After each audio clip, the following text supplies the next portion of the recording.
أعوذ بالله من الشيطان الرجيم بسم الله الرحمن الرحیم وَلَقَدْ آتَيْنَا مُوسَىٰ تِسْعَ آيَاتٍ بَيِّنَاتٍ اور ہم نے موسیٰ علیہ السلام کو 9 واضح نشانیاں عطا کی تھیں۔ ان میں سے 2 نشانیاں تو وہ تھیں جو آپ علیہ السلام کو ابتدا میں عطا ہوئی تھیں، یعنی عصا کا ازداد بن جانا اور ید بیضا۔ ان کے علاوہ 7 نشانیاں وہ تھیں جن کا ذکر سورۃ الاعراف کی آیات 130 اور 133 میں ہوا ہے۔ یہ اللہ تعالیٰ کی طرف سے مختلف قسم کے عذاب تھے: قحط سالی، پھلوں اور فصلوں کا نقصان، طوفان، ٹڈی دل، چچڑیاں، مینڈک اور خون، جو مصر میں قوم فرعون پر مختلف اوقات میں آتے رہے۔ جب وہ لوگ عذاب کی تکالیف سے تنگ آتے تو اسے ٹالنے کے لیے حضرت موسیٰ علیہ السلام سے دعا کی درخواست کرتے، اور حضرت موسیٰ علیہ السلام کی دعا سے وہ عذاب ٹل جاتا۔ فَاسْأَلْ بَنِي إِسْرَائِيلَ إِذْ جَاءَهُمْ فَقَالَ لَهُ فِرْعَوْنُ إِنِّي لَأَظُنُّكَ يَا مُوسَىٰ مَسْحُورًا۔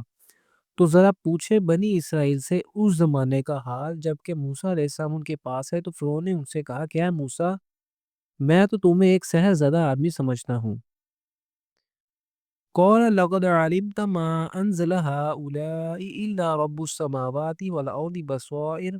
موسیٰ علیہ السلام نے کہا تجھے خوب معلوم ہے کہ نہیں نازل کیا ان نشانیوں کو مگر آسمان اور زمین کے رب نے آنکھیں کھول دینے کے لیے۔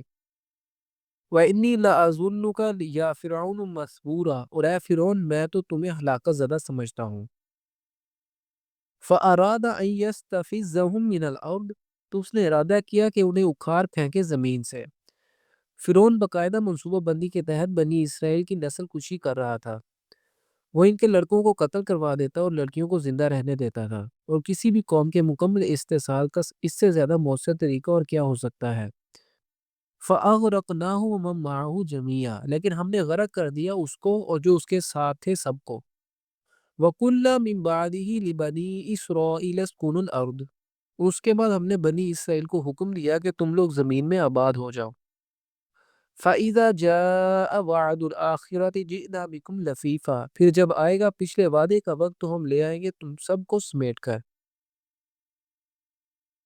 وَبِالْحَقِّ أَنزَلْنَاهُ وَبِالْحَقِّ نَزَلَ، اور اس قرآن کو ہم نے حق کے ساتھ نازل کیا ہے اور یہ حق کے ساتھ نازل ہوا ہے۔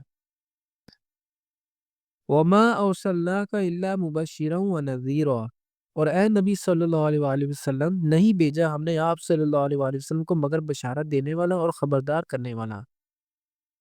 وَقُرْآنًا فَرَقْنَاهُ لِتَقْرَأَهُ عَلَى النَّاسِ عَلَى مُكْثٍ، اور قرآن کو ہم نے ٹکڑے ٹکڑے کر کے نازل کیا ہے تاکہ آپ صلی اللہ علیہ وآلہ وسلم اسے لوگوں کو ٹھہر ٹھہر کر سنائیں۔ مُقْسِمْ وَنَزَّلْنَاهُ تَنزِيلًا، اور ہم نے اس کو اتارا تھوڑا تھوڑا کر کے۔ قرآن کے مختلف احکام حالات کے عین مطابق مختلف مواقع پر نازل کیے جاتے رہے تاکہ جن آیات یا احکام کی جس طرح ضرورت ہو وہی لوگوں کو پڑھ کر سنائے جائیں۔ قُلْ آمِنُوا بِهِ أَوْ لَا تُؤْمِنُوا، آپ صلی اللہ علیہ وآلہ وسلم کہہ دیجئے کہ تم اس پر ایمان لاؤ یا نہ لاؤ۔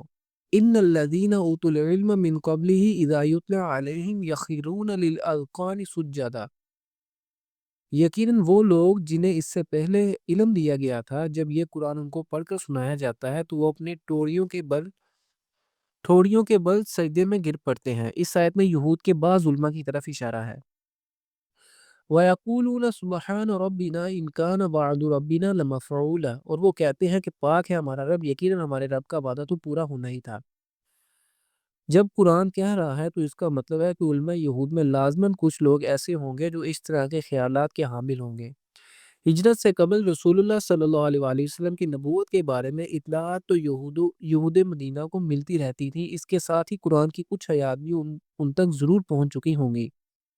اس پس منظر میں ہو سکتا ہے کہ ان کے بعض اہل علم نہ صرف قرآن کو پہچان کر اللہ کے حضور سجدوں میں گرے ہوں بلکہ ان کی زبانوں پر بے اختیار یہ الفاظ بھی آئے ہوں گے کہ اللہ نے جو آخری نبی بھیجنے کا وعدہ کر رکھا تھا تو آخر پورا ہونا ہی تھا۔